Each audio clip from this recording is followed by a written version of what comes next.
Hello everyone, this is Vivi Cameron here, and today I want to share with you about Colorado Craft Company stamps. They contacted me and they asked me if I wanted to receive some of the stamps, and I say, well, of course, I'm always open to try new supplies. And I got these big and bold stamps that are from the May release. They're having a new release right now, and I'm waiting for the supplies. So when I get those supplies, I will share samples or card samples with you as well. So these stamps are huge. They measure 6 inches by 6 inches, and they are ideal to stamp a whole card background. You can do some heat embossing or just stamp with a dark ink to enjoy coloring. You can also do some tone-on-tone stamping, and you can use a panel like this as a background panel for your cards or for boxes, tags, or anything else. I also stamp this using distress oxide ink. I never use that ink to stamp images, but I just found that this ink just worked perfectly with these bold stamps. And then I added color using Nuvo, alcohol markers, and pencils.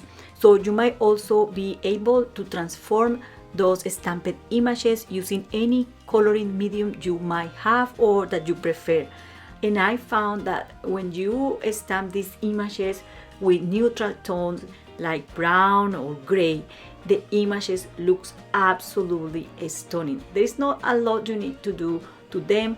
And then again, I wanted to stamp this envelope here to show you an extra idea of the things you can do with these stamps, but the sky is the limit.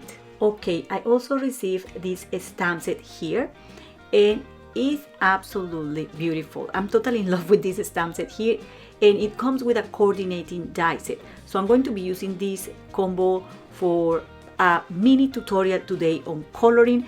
And well, Colorado Craft Company has so many different and gorgeous stamps designs on their shop. I don't want to jump into the tutorial yet. I want to show you another stamp set I have here that is absolutely stunning. This is a completely different concept. It has beautiful sentiments and the image is super sweet. They also offer a collection of stamps that I tried before, and it's called Lovely Legs, and you will have stamps like this one. I asked them for this stamp set because it just it called my name. It's so beautiful, and I'm going to be sharing a card in my blog as well using this stamp very soon. So Lovely Legs collection is a stamp set collection that only includes the legs of characters. You won't see faces or anything, but it's super cute, and it's a very original concept in stamping. They also have massive sentiments that you might not be able to fit in a small card, so these are huge. It seems like everything for Colorado Craft Company is big and bold, and I like that. They are very different. So here I have another stamps, and all these stamps are available on the Colorado Craft shop. And one thing I want to tell you is that the postage to the UK is only $5. And if you want to get these stamps, you can get them also on Seven Hill Craft shop here in the UK. And you can also get these stamps on the Simon Says stamp shop. I'm adding all those links in the video description so you can buy whatever is easier and convenient for you. Okay, so let's start with this coloring tutorial for you today. And I'm going to speak like if you are totally new to card making. You are going to take the stamps from the sheet and you are going to place them on the paper. I would recommend to use a stamping platform for precision stamping. I'm using here the Team Holtz stamping platform, but there are another stamping platforms out there in the market. You can use an ink to apply a technique that people have called no line coloring. So when you stamp with this ink and then you apply colors, you won't be able to see the stamped image. You won't be able to see the lines of the stamped image. But when I was doing this, I just noticed that you won't be able to see exactly what I was doing. So I decided to swap the ink and just to stamp with black ink. Now, the ink I prefer to stamp on watercolor paper is VersaFine ONYX ink. This is a beautiful black ink, and it won't smear when you are applying washes of color. This ink is especially designed to work with water-based mediums, markers or watercolors or anything you want to apply that has water on it. So I'm stamping here the images, and as you see there, if I stamp this once using the stamping platform and I lift the lid of the platform, you might not see those images perfectly crisp and sharp. So I need to stamp again in the same spot. So that's what the stamping platform is for. It will allow me to stamp several times on the same spot, and I will achieve a very dark and bold stamped image. When using clear blocks, sometimes you stamp and you mess up your paper. I'm using here Arches watercolor paper, and I don't want to waste the paper. So even though when you use a clear block, you will apply a lot of pressure or a lot more pressure on the stamp, and you might be able to get the image stamped in one go, you might also make a mistake, and then you might have to waste that paper. So I prefer to use the stamping platform. The next I'm going to do is to apply just water using a brush on the areas I'm going to color, and I'm going to dab the marker just like that over that water puddle, and I'm going to wait for the ink to spread a little bit. Then I grab the brush and I help the ink to spread over that area, but getting that degradation of color. I clean the brush very often because it's not my intention to have that brush full of ink. I need the brush to be clean the whole time, okay? So you will see me cleaning the brush or with my hand or dabbing the brush on the water just like that. This brush is from a brand called Escoda, and it's a Spanish brand, and it's supposed to be the best brushes in the market. And you might notice a difference when you are applying colors with these brushes. I'm also adding those brushes in the video description. I never share that kind of details, but today I was in the mood to share everything. And something very important to bear in mind is that when you are applying washes of colors, try to apply that in different areas of your image. So work in a specific area at the time. The watercolors pigments are going to tend to spread all over any area that is wet.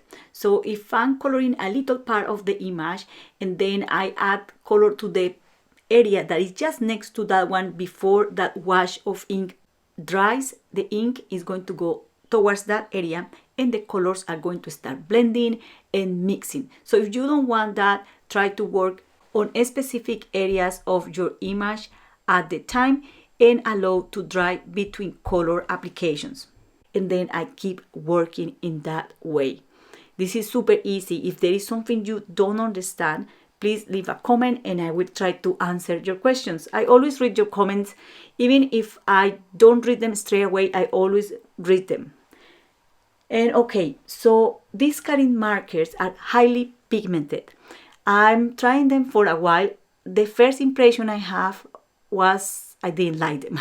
I was talking with a friend on the chat and I say, I don't know, everybody talks about these markers and I just bought a set of 12 and I'm not crazy about them. I don't see the differences between these markers or any other water-based medium I have.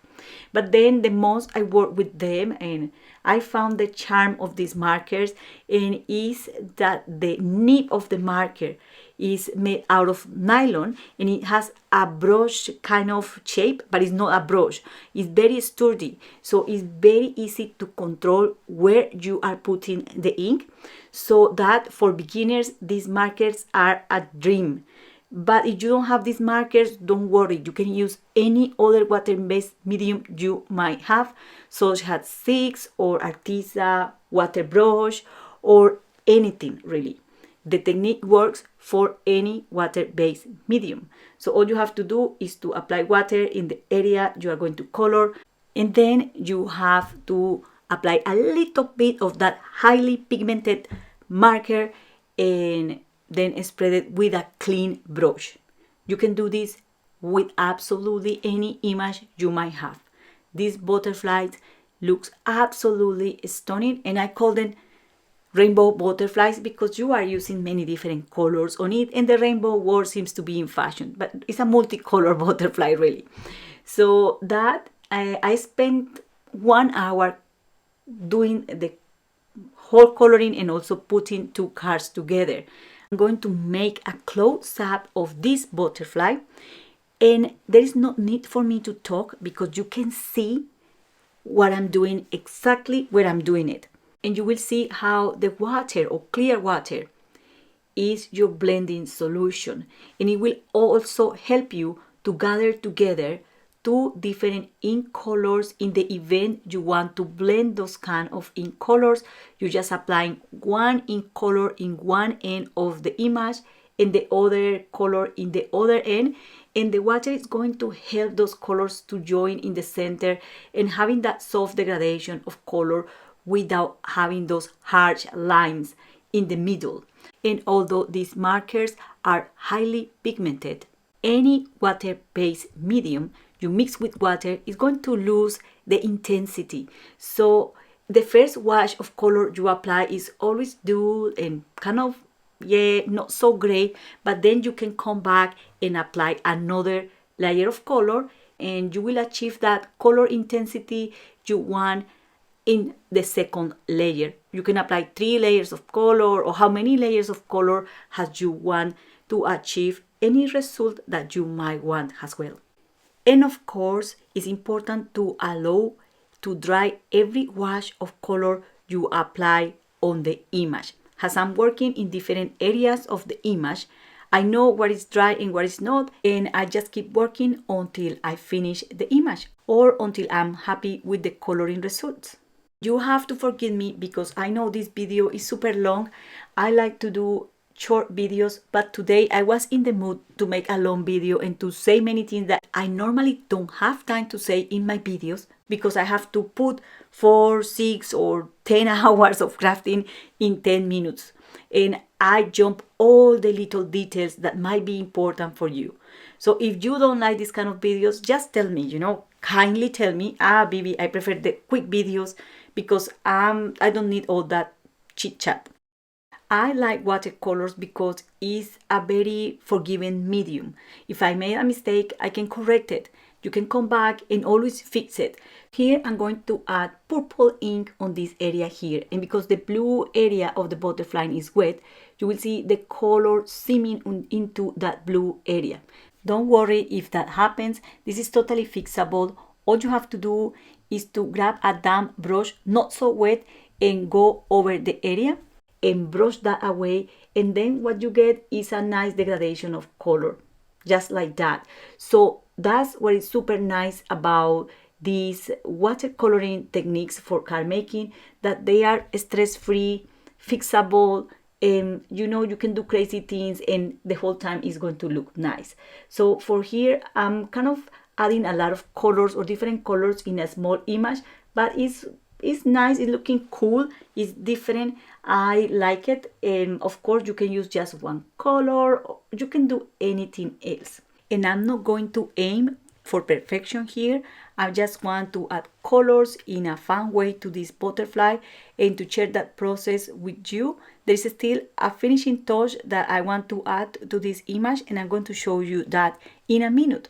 But first I'm going to color very quickly the other butterfly, and I'm going to speed the camera to show you that process.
I apply more intense and vibrant colors to the second butterfly.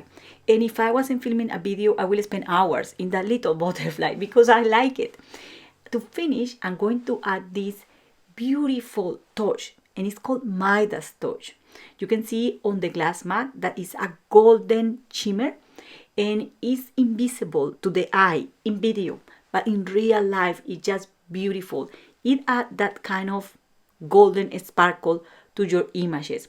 Nuvo is releasing this month 2 new Nuvo shimmer pen colors, and I'm going to be sharing that very soon in a video, but you have to watch that video because although the shimmer seems to be invisible, it really adds a super beautiful finishing touch to your images. So after applying this Nuvo shimmer pen has a finishing touch, you will notice that the Karin markers dry semi-permanent. It's not a medium you can activate with water once you apply it on the paper and it's dry. It moves a little bit, but not a lot. And the shimmer pens are not going to smear your coloring. So that's a good thing to know when you are using Karin markers. So you can see that the iridescent shimmer on that butterfly. Just tell me if it's not beautiful and tell me if I didn't have to stop this video and showing you this. I totally love this. That shine is mesmerizing and I haven't seen anything alike to add shine to your paper craft projects and your watercolor images. So now I'm going to die cut these butterflies and I'm going to create 2 super duper easy cards for you today. And because these images has a very good size and because you spent some time coloring and achieving such super striking images, you might not need to do a lot to create a card. I also want to show you that using these Karin markers, you can simply add color to a piece of paper to create other elements for your cards. In this case, I'm going to make a couple of branches using also these dies included in the die set that coordinates with the butterfly stamp. And then I'm going to stamp over some of these branches, and in this way I skip the coloring process for the branches. So this is another idea about how to add washes of colors to stamped images. So actually you don't apply the color to a stamped image, but you apply the color on the paper before stamping. And you can also apply the markers on a clear stamp to stamp with them. To make the process a little bit easy, you can spray water over the stamp and then it will just stamp a lot better over watercolor paper. So you get that beautiful branches in one go and you don't need to do any specific watercolor effect or anything. So it's just stamping and those branches look super beautiful. So these are also ideas to use Karin markers. And I'm working to get all the elements I need to create a couple of cards. I die cut all these images, and once I have all these elements, as you can see here on my table, then I start planning how I'm going to stamp the cards and how I'm going to create the compositions. For the background panels, I use dies. I love Honeybee Stamps dies. They have beautiful die set that will cut and emboss beautiful patterns at the edge of your card panels, like this one here. And the next thing I'm going to do is to stamp the butterfly on that panel using Nuvo Metro Gray Hybrid ink. And I'm also going to stamp a sentiment from this stamp set here. Once I have stamped this, also using Simon Says Stamp black ink, that is one of my favorite inks to stamp sentiments because it's very black and it allows you to stamp very crisp sentiments. I'm just going to add the lips, and that stamped butterfly in the background is going to help me to know exactly where I have to adhere the lips. And then I'm going to use these foam pads here that are very nice, and I'm going to adhere the butterfly. I'm going to embellish with sequins, and the panel is done to adhere onto a card base. For the other card, all I did was adding some accents with a black pen on these die cuts here just to make it look a little bit bold, because the butterfly is bold, so it needs a bold accent as well.